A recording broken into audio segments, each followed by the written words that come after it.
ভজগোবিন্দতে এসেছি, সকালে ব্রেকফাস্ট খাচ্ছি।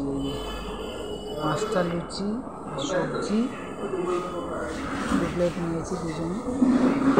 5টা লুচি আর সবজি, দাম 35 টাকা।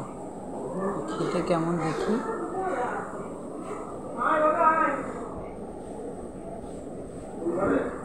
কেমন দেখি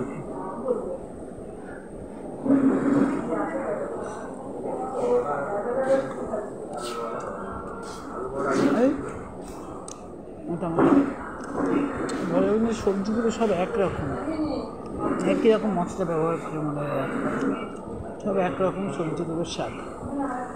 কী মশলা ব্যবহার করে কি জানি, কালকে সঙ্গীতে খেলাম, এমন ধরনের গন্ধ ছিল না। মশলাটা একরকম, সব সবজিতে একরকম ব্যবহার করে, সব সবজি যেন একরকম লাগে।